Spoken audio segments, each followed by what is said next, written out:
This video is sponsored by World Anvil. What do we mean when we talk about something being game-breaking in tabletop RPGs? I have an upcoming video that I've been working on about whether or not you should ban subclasses in your games. It's part of my Worldbreaking video series. But before we get there, and before we discuss whether or not some of these subclasses are truly broken, well, we kinda need to define our terms. Some of us might want to use different definitions of what broken means in D&D, but there are usually a few constants. The primary thing that I think we can all agree on is that when we talk about something breaking the game, we're talking about mechanics and rules, not so much styles of play. Although it is possible certain styles of play will run into issues more than others. For example, a survival horror game with a lot of emphasis on travel and the passage of time will have way more issues with the Goodberry spell than, say, a breakneck speed Curse of Strahd campaign where the entire experience for the characters takes only a couple of weeks in the world of the game. If you're not taking a lot of long rests and not worrying about foraging for food, Goodberry just doesn't impact the game in the same way. But in this example, the spell itself, the rules as presented in the game, are still the root issue. So mechanics are going to be our primary focus for this discussion. One topic that comes up pretty often when discussing whether something is game-breaking is the concept of balance. A class or subclass or race or spell or feat that causes issues at the table is often referred to as unbalanced. But balance in D&D is a really tricky subject, and one we should talk about another time. Specifically the question of whether or not D&D can be balanced and whether it should be balanced. In a game like 4th edition, balance was a lot easier to measure because the system was a lot more consistent across the board and clearer, generally speaking, in communicating the design mentality and the DM's goals. On the flip side, old school style games usually reject the idea of balance when it comes to, for example, monsters being easy to fight, or everybody leveling up and gaining cool powers without the aid of loot or magic items, because that approach better serves the fantasy of those games. If you were to ask them, their definition of balance might be totally different, to say nothing of whether they think it's an issue at their tables or not. Because again, the issue of balance depends a lot on your table. Matt Colville made a video called The Problem with Talking About D&D that touches on this subject. Something that seems terribly unbalanced and game-breaking and way too powerful at your table might play totally fine at my table or even feel a little bit weak. So maybe balance isn't a useful term either when trying to establish what is or isn't game-breaking, at least without a lot more context. Another relevant question is this: is something game-breaking only if it's overpowered? That's certainly the most common use of the term. When something in the game, like a racial trait or a feat or a subclass, seems to overshadow all of its peers, we call it broken. So does game-breaking mean overpowered? Well, again, setting aside the fact that not everything is overpowered in the same ways at the same tables, what about something weak? I've certainly heard the Beastmaster Ranger described as broken, and while my feelings on that subclass are a lot more complex than just thing bad, I do think the presentation of that subclass and a few wrong-headed design choices drags the Beastmaster down well into the very weak territory. Well, okay, maybe another term we can use is fair. After all, that's what so many people mean when they say something is overpowered or underpowered. They mean that they don't feel that it's fair compared with the other races or classes or whatever. And that's maybe the closest we can get to a consistent definition. Except, well, wizards have more power than fighters, and that's been true for the entire history of D&D. Is that fair? Maybe, probably not. They're trying to capture different core fantasies, so they have different design goals. It's unbalanced, certainly, and it might not be fair, but I don't think it's broken. You might disagree, of course, but from my perspective, using the fighters versus wizards example, fighters aren't trying to do what wizards are trying to do. They're chasing a different goal. Hopefully, your fighter enjoys what they're doing, and hopefully you'll put challenges in front of them that they can handle better than your wizards or your clerics or your druids could. So, again, maybe fair isn't quite the right word either. So, if everything that can be described as game-breaking depends so much on your table and your group and your experiences, what can we use to actually establish a useful definition of the term? Well, personally, I think the most useful definition of game-breaking is this: something breaks the game when it's a mechanic or rule that makes the game less fun. Ultimately, this is a game, so fun at the table is kind of our only useful metric. If people aren't having fun, and it's specifically because of the mechanic and not, somebody at the table being a punk, then I think it's fair to call that aspect of the game broken. And this, I think, gets to the heart of this question. What is fun? I'm not a robot. I promise I'm going somewhere with this. The point of the game is to have fun, but the question of which part of D&D is fun is a really important one.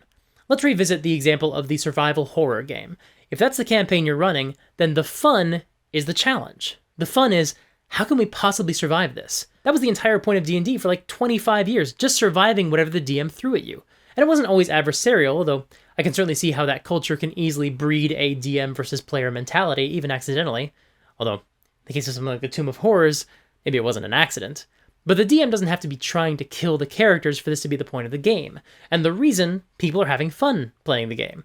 This style, this objective, is about overcoming adversity and slaying monsters that seemed insurmountable.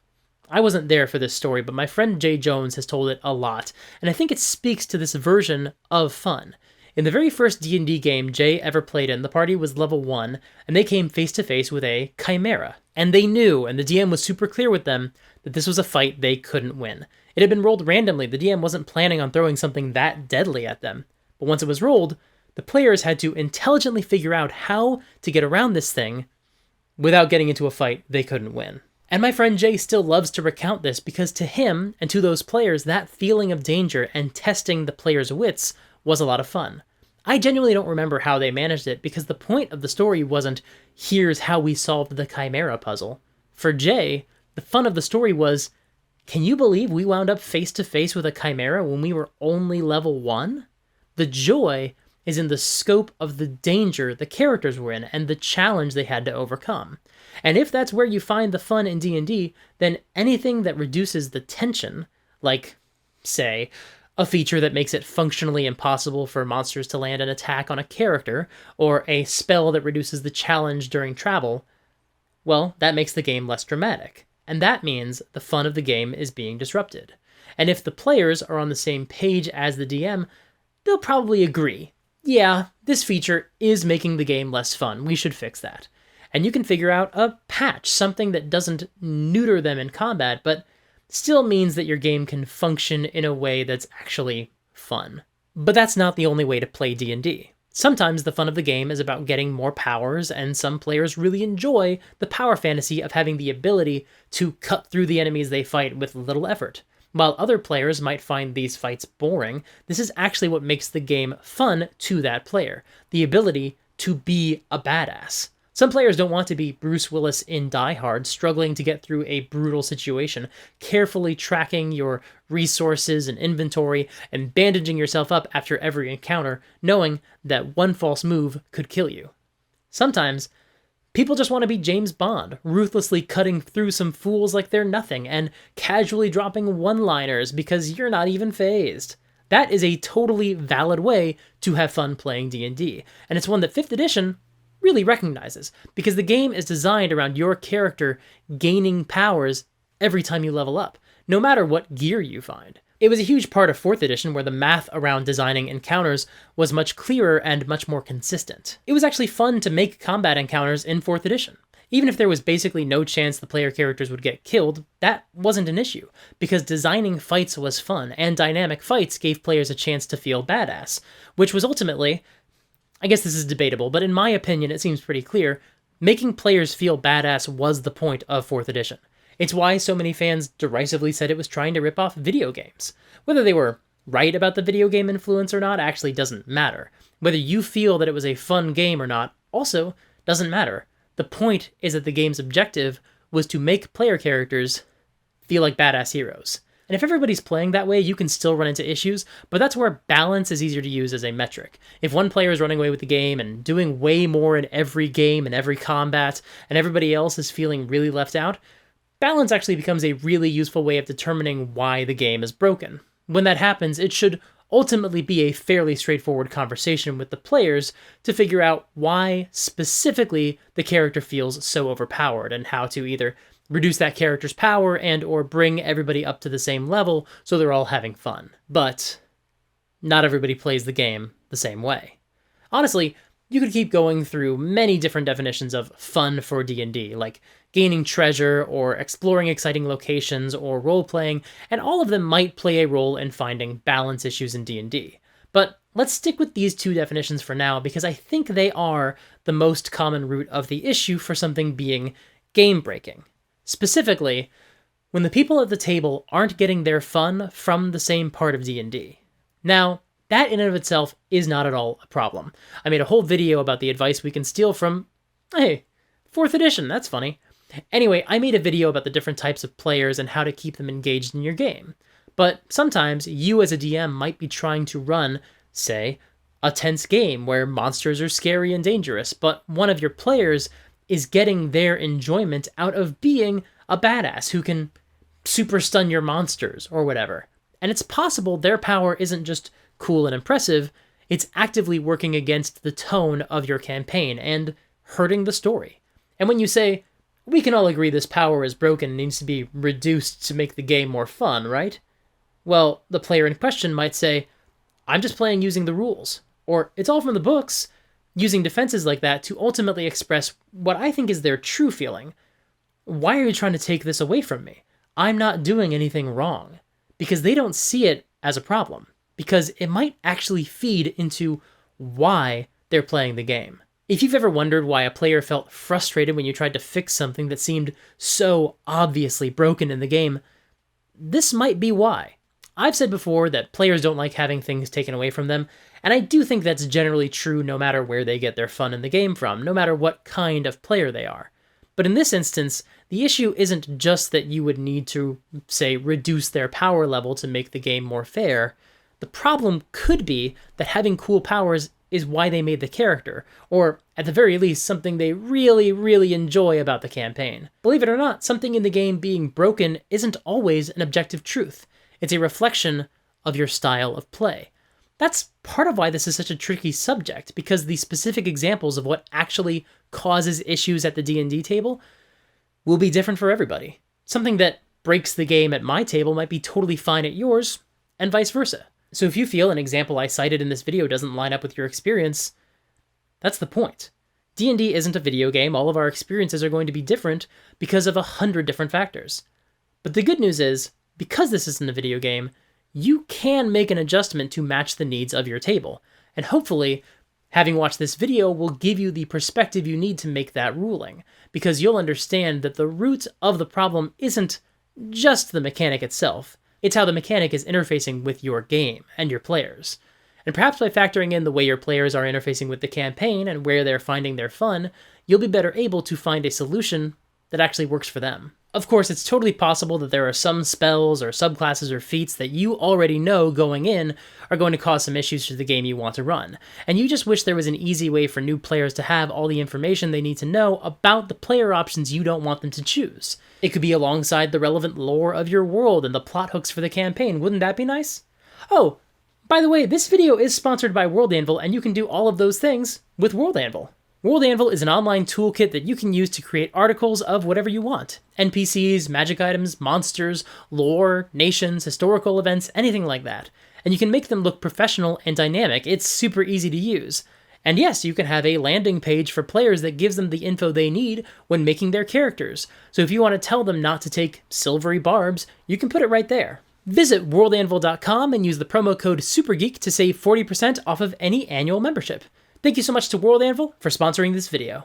Thanks for watching. We are back from a very turbulent holiday season. I know I missed a few weeks. I had some crazy travel going on, and then my wife got COVID between Christmas and New Year, so I really didn't actually get a chance to relax and enjoy my holidays. That was a bummer. However, I do want to thank a viewer named Squidly1 for sending me some awesome gifts off of my Amazon wishlist for the holiday.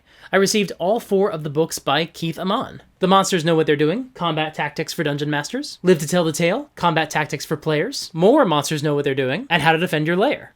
I'm really excited to dig into these books. Maybe I'll even review them for the channel, but either way, I think they're really going to help my approach to running monsters in my games, and perhaps inspire other advice that's not in these books, but it comes from ideas in these books that I can pass along to you in these videos.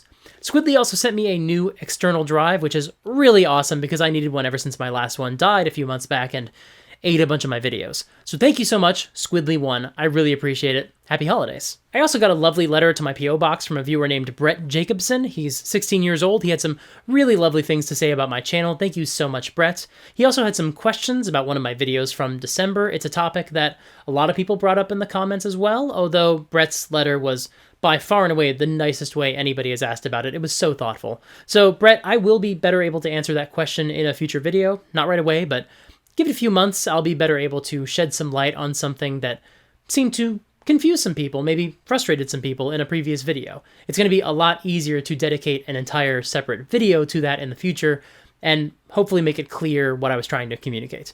Thank you so much again, Brett. I really do so appreciate your letter, and again, I really hope you had a wonderful holiday season. Last bit of housekeeping, since my last video in December came out, I've learned about Dungeon 23, this awesome community trend where folks design a Megadungeon over the course of a year.